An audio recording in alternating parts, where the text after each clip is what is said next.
Temos pérdida. Eu penso que naqueles cerros dali xa estará a estaca de bares. Pues Santiago voy caminando. Nanina, nanina, nanina, voy ligerito, voy caminando. And I've been running away from the wise man in my head. And he said, go, go, go. Go get lost in the wind.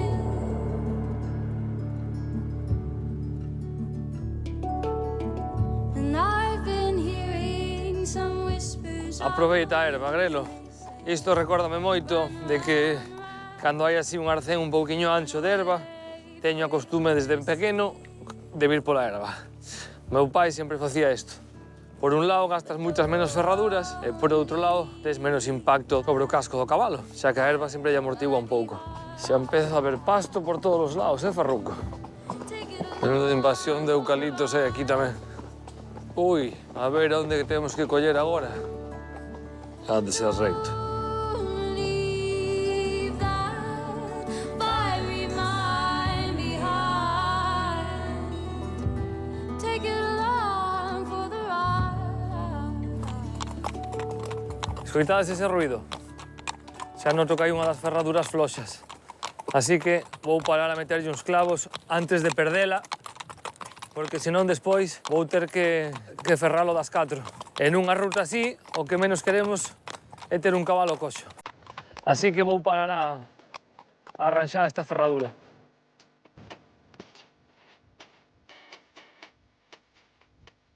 Vale, para apretar un poquinho esa ferradura e meterlle uns clavos novos.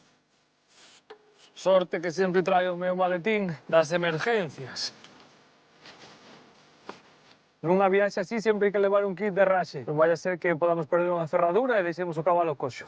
Neste kit sempre suelo levar clavos, martillo e tenaza. E unha lima para rematar o clavo. E despois algunha ferradura de reposto, que estas non me van chegar para acabar a viaxe. Pero bueno, prefiro apretar estas e intentar renxelas o máximo posible. Arriba, Farru! Arriba. Efectivamente, mirade. Mirades que se move. Así que vamos a quitar estes clavos e meterlle un clavo máis. Voulle sacar este clavo. E así, o que vou facer é volver a meter un clavo novo no mismo buraco.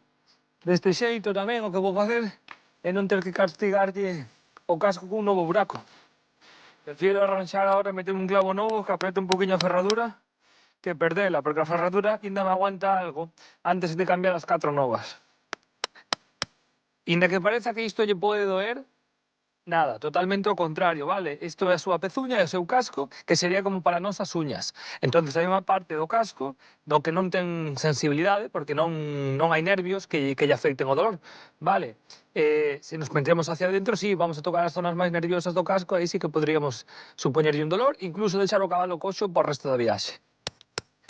O cambio das ferraduras depende tamén un pouco de uso. O tema é que o casco, o tal que a ferradura, el sigue crecendo, sigue expandindo, ¿no? Entonces, o non desgastarse de forma natural, tamén hai que recortalo e cambialo. E o normal, o ideal sería sobre uns 40 días. Neste caso, o desgaste vai ser maior porque estamos montando todos os días. Isto sería ideal poder facelo nunha superficie plana e dura, pero bueno, no camiño tamén hai que saber adaptarse ao que trae. That's the way it is. That's the way it is. That's the way it is. That's the way it is. Shine light into darkness.